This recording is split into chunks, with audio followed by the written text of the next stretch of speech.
All right, all right. Welcome, Anna, to the Rainmaker Family Show. Hey, I'm so happy to be here. All right, we're going to dig into Anna's story. We were on her show. We actually met through a mastermind, got to share some meals together. And Anna's actually probably really impacted you. If you are listening to the show, she has actually helped train some of our team on her expertise, which is copywriting. Okay, if you don't know what copywriting is, it, I believe, is using words in a powerful way to move people to influence.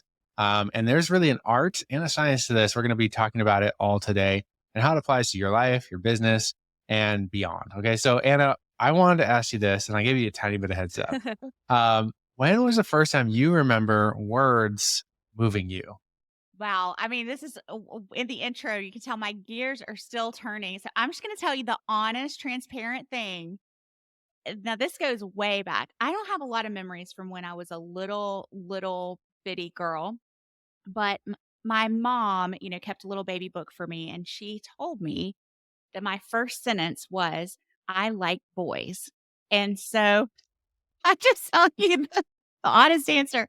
So I think even as a little kid, I was trying to find the words to express. Like I like my little friends in the neighborhood. There were like little kids in the neighborhood that I would get to play with, and it was like, I like this. This is bringing me joy and fun. Now Yeah. I'm happily married and I love my husband. But I just, that's my honest answer the very first time. Now, if we extrapolate it and take it, further to when did like words really start to make that emotional impact? I love music and I grew up just thinking about poems and songs and just certain singers when I would read the lyrics of combining the lyrics with the melody, it was just like, oh, how did they capture this little sliver of a life? How did they just dig into the heart of what makes a human tick and just share it so eloquently in just that little phrase? Joni Mitchell is one of my favorite artists, and I think if you read her lyrics, you just see, whether you like her or not, that's fine, but just look at the lyrics and you'll see slivers of life. And I think that's really powerful to make people feel something. Yeah, I feel like this is one of those things that we learn to write in school, right? Mhm, And we learn to like the mechanics, right? Maybe mhm. cursive, or maybe that's not a thing anymore. Oh, But you kind that of was learn a the thing. mechanics. Yeah. That was definitely a thing for me. And but then I think, it's hard to catch this concept of how, like, the way you can phrase a sentence, right, can go so many different ways. And I think a lot of us kind of get to the bare minimum of like, hey, this works. It works for emails, it works for whatever. But Mhm. in business, there's really like a level up. And I feel like when we started learning this in our business, we actually just had a podcast come out about 10 magic phrases that we use, right? Like just language patterns. There's a book called Exactly What to Say. And it's more of like a sales book, but even just some of those, I think we learned it more from sales. And then we started to incorporate that in the way we would write. And it really, I mean, it could be the same Facebook post, it could be the same Instagram post, the same content. But if you just put it in a slightly different way, it's going to blow up versus it's going to just fizzle out. And Yes. so this is really a stewardship conversation, because like everyone listening to this podcast, you have a business, you're putting something out there in the world. Maybe you're just, trying to have your voice be heard at the PTA meeting, right? But how you say something Yes. really matters. And you have value and you have impact to make. And so that's why I'm excited to go into this conversation. So we're going to get into some of that today. Get excited, get your notes. But first, I feel like we got to hear a little of what makes Anna tick, because I think what's unique about you is you have this legal background, actually, Yes, right? indeed. And legal, I mean, I feel like when I read some contracts, I'm like, these people are not copywriters, but I get it. They got to say it a certain way. Yeah. Yeah. um, so talk us through that. Like, how did this, I feel like you went from, I almost feel like legal is kind of like it's creativity, but it's within rules, It's you know? so rule And bound, completely and rule bound. copywriting Yeah. is very creative, but there's still some rules, right? Yep. So talk us through that. So just to piggyback off that, and then I'll kind of walk back. It's one of my favorite things about copywriting is that you get to use the logical, analytical side of your brain and also the creative side. Because when I was practicing law, everything was logic and analysis. And I think that's really fun. It's like putting puzzle pieces together and making them fit. And you start to see the whole picture emerge. I think that's actually really exciting. But what I didn't find as exciting is that, you always must capitalize the word court. It has to be with a capital C. And you may not dangle a participle. You may not split an infinitive, and it's just like, oh my goodness, So you end up writing things that don't sound anything like something a human would actually say. And I feel like you lose a little bit of your spirit when you do that continually I practiced for 8.5 years. You train yourself to write not like most people would write, right? Which is why when you look at your contracts, you're like, who wrote this? They do not sound human. So to back up, I decided I wanted to be a lawyer when I was 7 or 8. I was watching the Cosby Show, and Claire Huxtable was a lawyer, and she just seemed like she was having a blast. And back then, I grew up pretty middle class. My parents were mostly teachers in my family. My dad was a CPA. And so I was just always told, like, get a secure professional job. So your choices, because you're smart, are a doctor or lawyer. And I was like, okay, well, I don't love blood and I don't really like think that that would be fun. So, but I like words a lot and I love to read. So I'll be a lawyer. Well, when I became an actual lawyer and started doing the work in the real world, surprise, surprise, it's not like what they show you on TV. And so, what it was like was sitting in an office by myself, a pretty office with a beautiful view, a nice office, but sitting in an office by myself with the door shut for 12 hours a day, just reading, doing legal research, and writing this, very verbose stuff. And I realized, within the first year, I don't think this is the right long-term path for me. Now it was 8.5 years of practice before I fully exited law. But I knew pretty early on, I hate to say, oh, I think I made a mistake because I'm so grateful for my legal training. But I knew pretty early on, like, oh, this is not what I thought it was going to be. Now, what do I do? When you had that thought, did you start planning to exit then? Or were you kind of like just open handed to like, well, I'm open to something else? And Yeah. then I'm interested to hear how copywriting kind of fell in your lap Yeah. in that. So I started practicing law in 2009. I graduated undergrad in '02, but I worked other jobs for a couple years until I went back to law school. And so I graduated in '09, and I'd say I hired my first business coach at the end of 2014. So that's a solid Okay. 5 years of practicing law and kind of knowing I don't think this is end game, but feeling like, well, I put in all this work and this was my childhood dream and I'm pretty good at it. I was good at my job.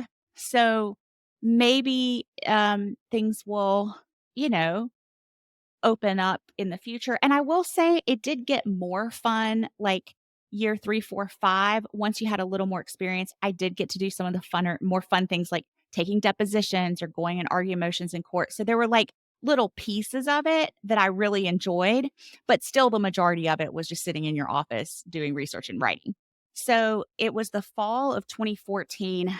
I just got to a point where I just was working so hard and I was actually my salary was going downhill because I came out in the wake of the '08 recession. I started with a good salary, but that firm had to make some cuts. Literally they said, we love having you here. You're a great attorney, but we've had a downturn in business. We got to let you go. So then the next job that I found was goodness, like 14 grand less than what I was making right out of law school. And so I was slowly working my way back up to my original starting salary. And I just kind of thought, this is not fun. Like this is not how I feel like it should be. I mean, I was an overachiever in high school. I was valedictorian, graduate with 104 average, double major, double 4.0 in college. So like for me, the thought that I could be performing and I could be doing my job like excellently and still not even be making 100K after 5 years sort of blew my mind. And that was even, 15 years ago, right? So that's Yeah. not even Yeah. like current day dollars. I just thought there's got to be a better way. So I hired my coach um, through Dan Miller, 48 Days to the Work You Love, because I'd heard him on Dave Ramsey's podcast. Dan Dan actually passed away recently, but he was that was the first mastermind I think I was ever in. Hired a coach through Mm, his company, she heard my personal history of overcoming anorexia and binge eating and said, you should get a health coaching certification and do that. So I was like, okay. And that's how I found out about copywriting, was building this health coaching business online that never really took off. But in the process of doing that, and this is why I love saying nothing's ever wasted, because in the process of doing that, I discovered that there was this job called copywriter. And I discovered that when you receive emails from a business, the business owner probably didn't write those emails, which at first I thought was just like, what? What do you mean they're not sitting there writing these emails? And then I started following certain copywriters and hearing about what they were charging. And I thought, oh my gosh, they make for one sales page what I work a whole year for. This sounds like a good option. And so at the end of 2016 is when I started offering copywriting. And in 2017, made six figures copywriting on the side of my law job. And then Wow. exited in early 2018. So that's like the nutshell version, but I can fill in any gaps for you there. I remember the first time we hired a copywriter. We were in our wedding business. We were wedding photographers before we started Rainmakers, and we were working on a beautiful new website, and we wanted like elegant words. And I don't even know how we found out about this person who was a copywriter, because I don't think at the time, especially for me, like I don't even think I really fully understood. We didn't call her a copywriter. We're like, she good with words, you know? I remember even like people commenting on like how, and it was very like poetic. It was supposed to be like a little bit more poetic than like our Stephen and Chelsey. So it had this different spin, but I remember people thinking like, oh, that's so beautiful. And I think I kind of felt like, oh shoot, like we have this big secret that we didn't write it, and like felt weird, this like disconnect for whatever reason, even though that like she wrote our manifesto. Us. We had like this video manifesto. It was Hannah Brencher. I don't know if you know Hannah Brencher, but I don't. She like was in the wedding space and creative. Very creative. Wrote our manifesto, which is like, it was our words that like we were saying all the time. Yeah. And she did like pull out of us and like interview us. So it wasn't like she just made it up and like, oh, let's put our name on that. But it's crazy. Like that manifesto, we still play to this day, and it has so much power. And like the way it's worded, it really has been kind of a guiding force in our life and our businesses. It's just so cool how she kind of like was able to pull out our voice and like put it in a way that was memorable. Because if we had done it, I don't think it would have lasted as much the test of time. And after that, it was like, okay, we need copywriters more often for things. Yeah. Well, all business owners, I think we're so close to our own messages. In fact, like my own copy for my own business is by far and away the hardest copy to write because I'm so close to it. There's such a benefit to getting that objective eye and someone who will be able to talk with you and pull out the most important things and highlight those. But also a huge piece that people miss is not just interviewing the owner, but interviewing the ideal clients or the ideal customers of that owner. Because if you think about it, if you're writing, let's say, sales copy for a certain kind of product and this owner has created it, they have their own vision and mission behind, what they created. But that owner isn't necessarily the person who's going to be buying that product. So you've got to capture that owner's essence and personality, but you also need to be talking to the people who are the potential customers and clients. And really their language, I would argue, is even more important than the language of the owner, because those are the people who have to be captivated by those words to be able to say yes.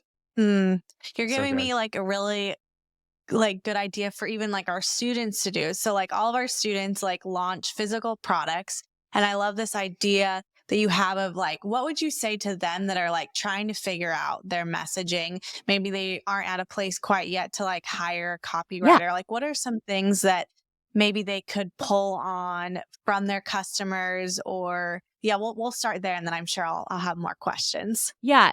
So easy as thinking about just 5 people that you know in your real life who you think your product would help. So like, hey, like my husband and I have a 13-month-old. So we would be brainstorming all the time when she was little about, oh my gosh, like she's spitting up everywhere. So like, what's something we could brainstorm to deal with like all the spit up and like all the ruined, not ruined shirts, but like just the constant laundry. And, so we have these ideas floating around. So you kind of know when you've developed a product, who are the people who are going to benefit from it. So think about 5 people in your real life that you're close enough to that you can say, hey, will you just get on a 15-minute phone call with me, or even a video call, like a Zoom that you can record, get their permission to record the call. And then you're just going to ask them some questions like the problem that your product solves. How long have you had this problem? What else have you tried to do to fix this problem? Why do you think you haven't been able to fix this problem up until now? Um, what will happen if you don't fix this problem in the next 6 months? Like what do you think, will continue to happen if you can't find a solution for this problem? Okay. And then those are kind of the negative pain point questions. Then you flip also into the positive questions. So, if you could like snap your fingers and have any result you want around this area, what would your ideal result be? And what would it be worth to you to be able to get that ideal result? What will change? And that's future pacing. So not what would change if you could get this result, but what will change when you get this result. That's a little copy thing, like assuming that they're going to get the product. What will change when you get this product? When you get this result, this product can give you. And then when you're writing your product description or you're looking for your keywords, you want to go back to those 5 interviews. And what you'll find is just get transcripts. That's why I say record them, get transcripts. And you want to pull out any phrases that are common in 3 or more of those 5 interviews. You'll start to see some themes emerge and some specific language patterns that your ideal customers have.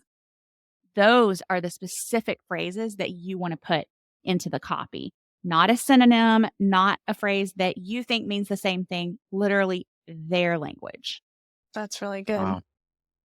What about what are some things that you see small business owners do in terms of copy that you're like, oh, if only they tweaked this a little bit? Like I'm sure you and the coaching students that you work with see that often. Yeah. So the biggest one is I. So you go to someone's website and it's like, I did this and I did that, and my experience is this, and I've worked with this, and my program is so awesome, and blah, blah, blah, blah. And I always tell our beginning students, sounds so mean. No one cares about you in business aside from the result that you're going to help them get. So even your about page, you want to go through it and try to eliminate as many times that you say the word I, try to take that out and replace it with you. So, if we're anything like each other, you might be feeling blank, blank, blank. Instead of like, I was feeling burnt out and exhausted from my law career. It's like, maybe you're a professional right now. And if we're anything alike, you might be feeling da, da, da, da, da.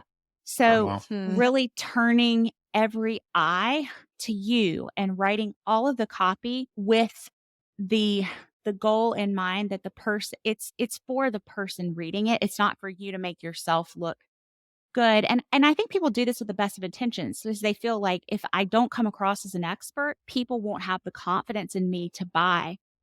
But people don't necessarily, they don't actually need to feel like you're on this huge pedestal that they can never reach. In fact, they need to feel like you're at least enough relatable that they have the potential to get that result that you've already gotten.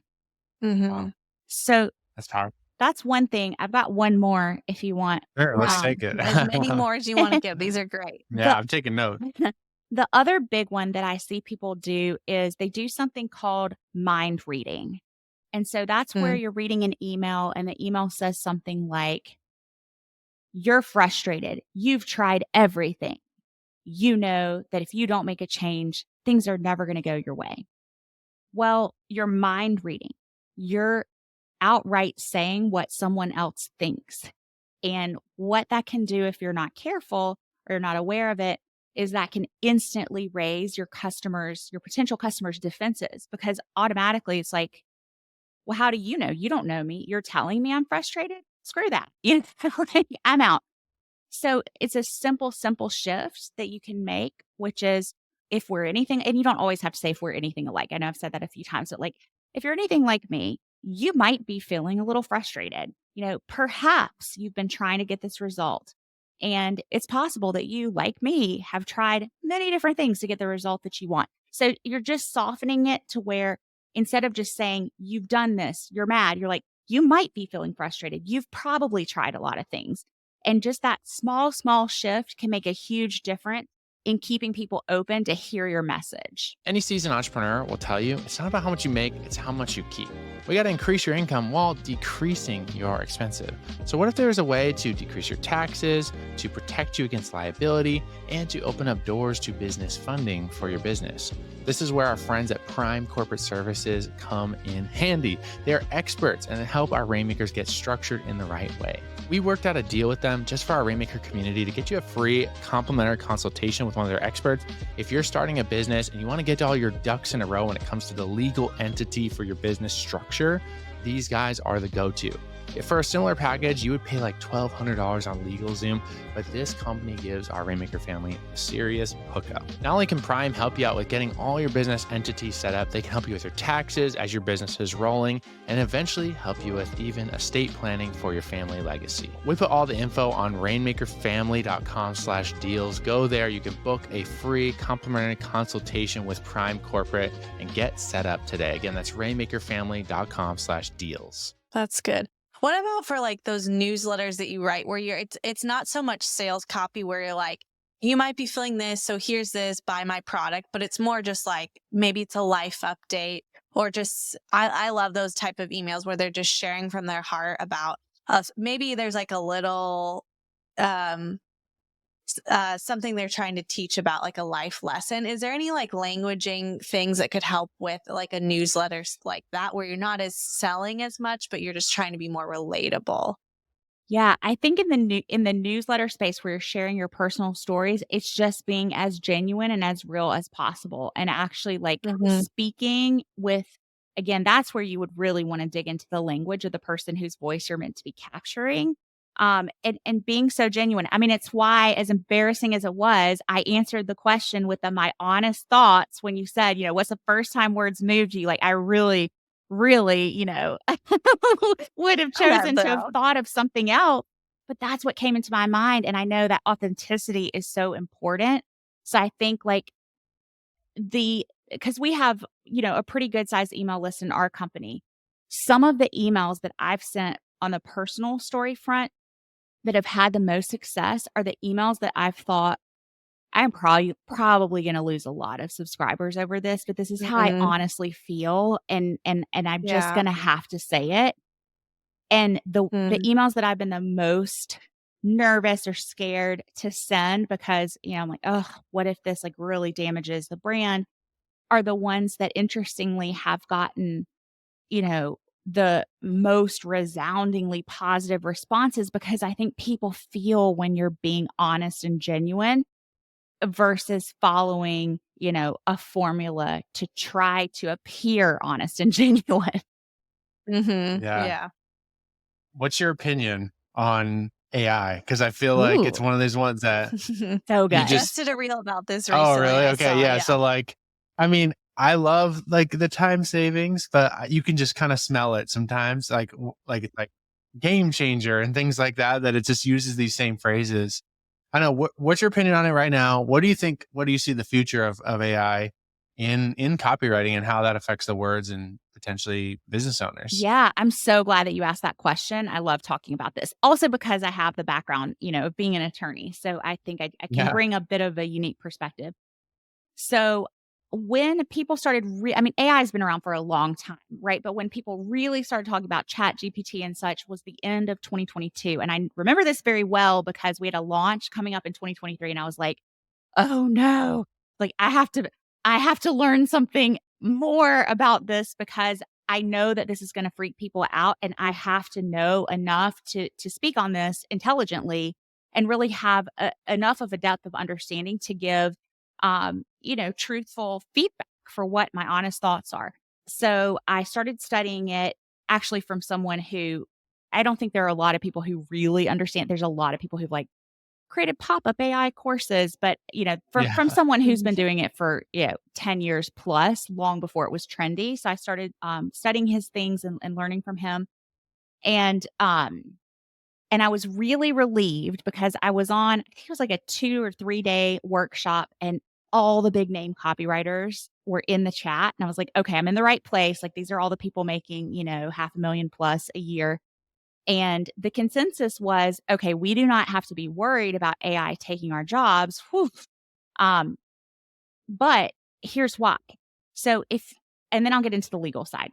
From a Yeah. writing perspective, it's like, you can apply this to nutrition as well. Garbage in, garbage out. If you put garbage in your body is going to reflect. So if you just put rando prompts into ChatGPT, for example, it's going to spit out really generic things that probably aren't going to convert. However, if you understand copy and you have studied basic copywriting principles and you know how to ask the right kind of questions and not just ask one question, put in one prompt, but then when it spits something back, tailor it, have ask the prompts that will make it refine itself, then you can get something of some quality. Like, you can get some pretty decent stuff. What I have seen in the real world is that we have continued to have the same, if not more, number of business owners coming to me asking to hire the copywriters that we've trained. And I have had a number of people come my way, business owners, the 7+ figure level, saying, yeah, we hired this copywriter and we could just tell everything they were giving us was AI. And so we had to let him go. So can you help us find an actual person? And even like Marie Forleo, I saw she's looking for a copywriter, obviously huge name in the online space.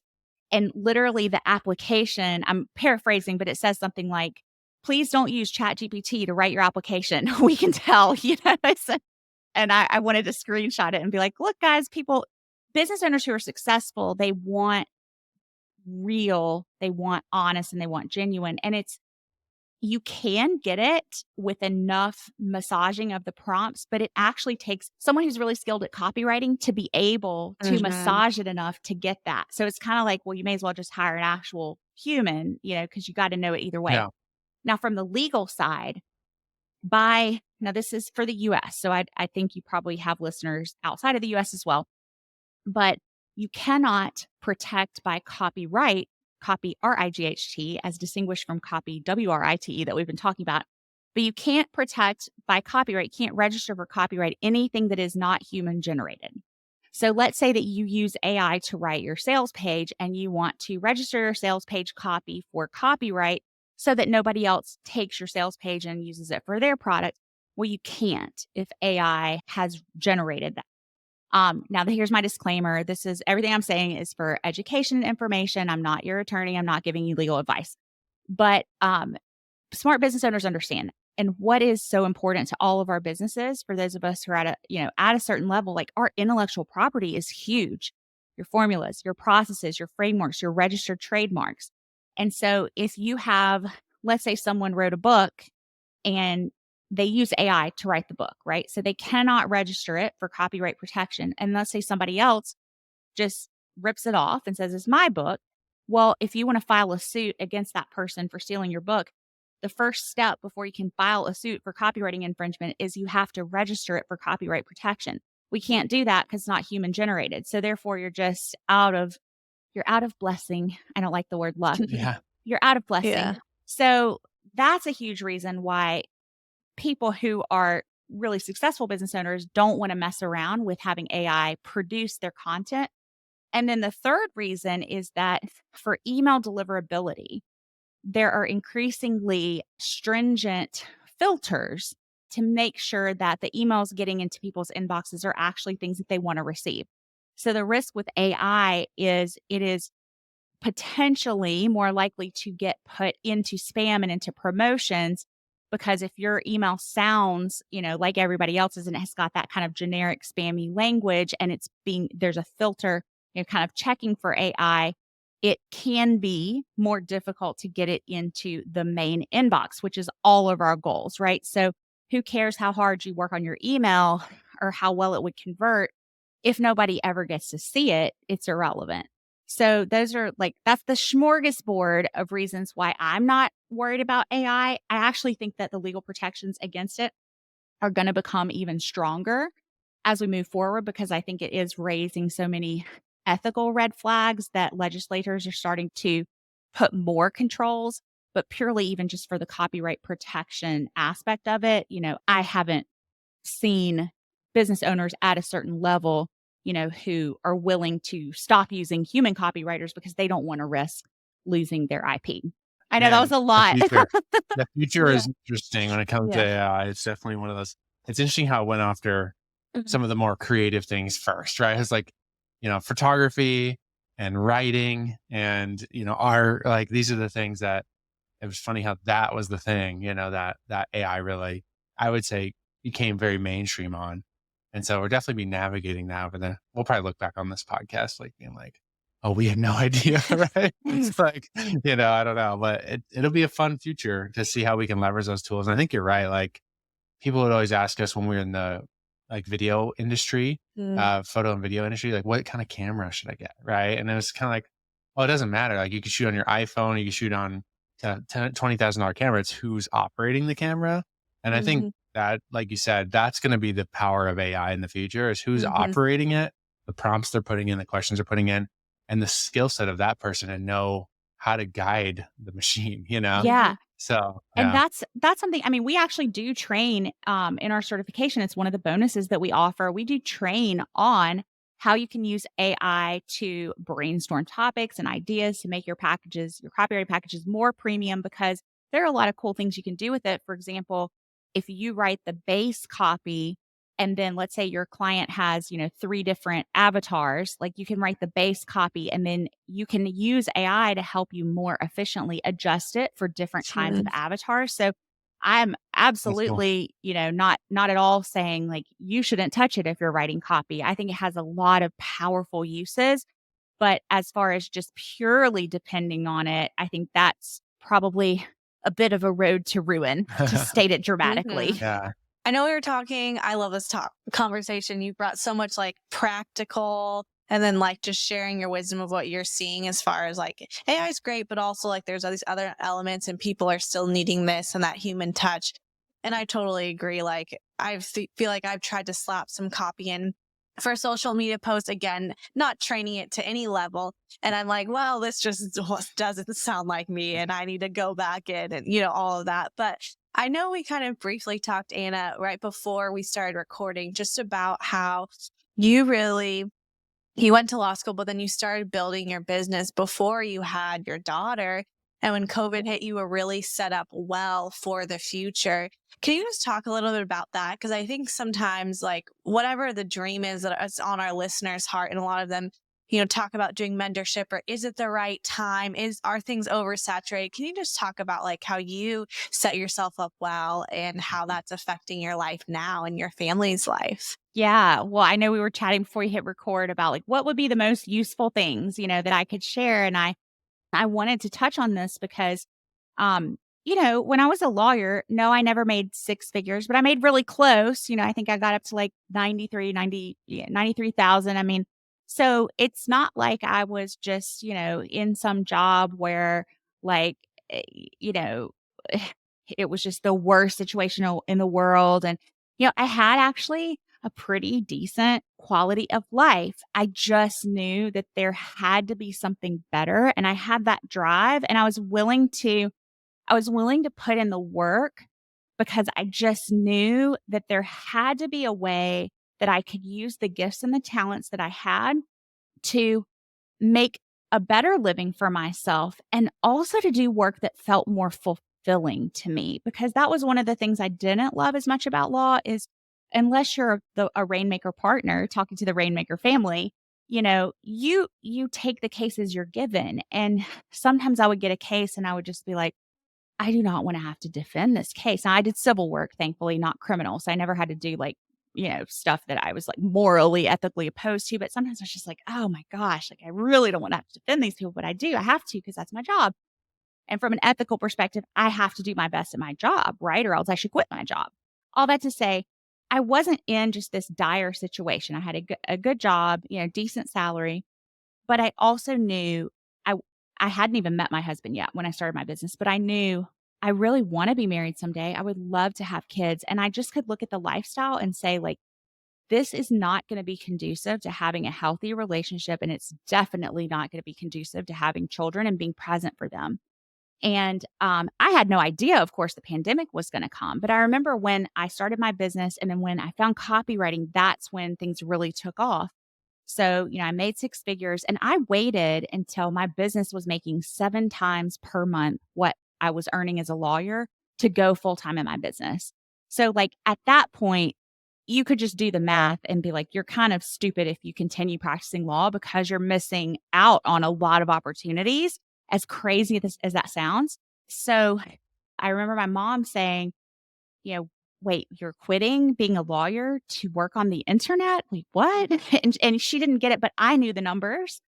And then when the pandemic happened, she texted me and she said, I'm so glad that you built your business because I know that you're okay. Because, things were shut down. People were potentially losing jobs. There were real fears about people's health and like what's going to happen if you're exposed. And just a really scary time, right? So the message there, it is it's if you're feeling called to create something beyond what you're currently doing, even if you feel like, wow, time is tight right now, think about it as it's an investment for your future. And current me right now is so thankful to past me that I started building the business before I met my husband, before I had my daughter, because now I get to be home with my daughter and I didn't have to put her in daycare and I didn't have to miss all these moments with her because I took the action before it was absolutely necessary to take the action. Is that Mm. am I making Yeah. sense here? Yes, Yeah. absolutely. Yeah. Yeah. That's very similar to our story we were in the wedding industry and kind of same kind of thing. It was like Yeah. every Saturday we are working, 6 to 7 days a week. And it was just like we kind of saw the future. So I think this is an encouragement for anyone like that. It's like, do you see yourself in this thing you're doing 10 years from now? Yeah. You know? And when we looked around our world with wedding photographers, it was like you didn't really see a lot of older wedding photographers with Yeah. kids. It was kind of like there was a life cycle there. And Yeah. so we started preparing, and that's how we got into selling products on Amazon. And so by the time uh, we were ready to make that pivot, right, it was already prepared. It was Yeah. already there for us. And yeah, I love that encouragement for people that just, it never hurts to start putting your hand to something, right, Mm-hmm. in advance for before you Mm. need it. And Yeah. it kind of reminds me of the advice that my mom used to give me, like, it's always easier to get another job while you've already got a job. And it sounds so cheesy, but the reason is like if you're in a space where it's like, okay, I have nothing coming in, then what can happen doesn't happen for everybody, but what can happen for a lot of us is that sort of like desperation takes over. And then it becomes sort of harder to do anything, because people can feel it and you're kind of, at least for me, I get like paralyzed by the fear. So that's why I built my business up to 7 times my law salary before I quit, because I knew, okay, if I can do this, then I can confidently step away. Um, and I think that I think you have to know yourself, but for a lot of people, building something while you still have something else, um, is really wise, but like build it before you need it. And then it's there for you when you do, and you're not scrambling for it. Mm-hmm. Yeah. I love that. I think that I'm looking back now, like as a young mom and being able to take more time off than I thought we were going to be able to do just because of having like that extra income and the system set up. And we had, made mistakes prior. So, I think certain things didn't feel as risky and we knew that like finances were going to come in. So I love that, like thinking about the future and building it now. So that's amazing. But Anna, thank you so much for being on today's show. Thank y'all so much for having me. Of course. I loved all of the like practical things that any business owner can take right now, or even if you're just wanting to communicate to somebody that you love. I know that we were like taking mental notes as we were listening to you, but if anybody wants to get in touch or see more about what you're doing, like I mentioned, I loved your little reel that you kind of shared on like AI, where they can go follow that and see more of your content. Yeah. So the easiest place is just to find me on Instagram. It's at Sarah Anna Powers. There's no H on my Sarah, so it's SaraAnnapowers. And feel free to DM me and tell me that you listened to this. I love to actually make that personal connection and, learn a little bit more about your story as well. So Awesome. Thanks so much, Anna. Thank y'all. Thank you for listening to another episode of the Rainmaker Family Show. If you're not a part of our mastermind yet, I want to say I think you're missing out. Our heart here at Rainmakers is to create total abundance for you. That's why we're offering a free one-on-one family freedom design session for you, our faithful listener. Yeah, if you want to hop on a call with our team, see if it's a good fit to build a business that creates time freedom for you, financial abundance, and helps you leave that thriving family legacy. That's what we're all about in our mastermind. You can grab a time on our team's calendar at rainmakerfamily.com/mastermind. Again, that's rainmakerfamily.com/mastermind.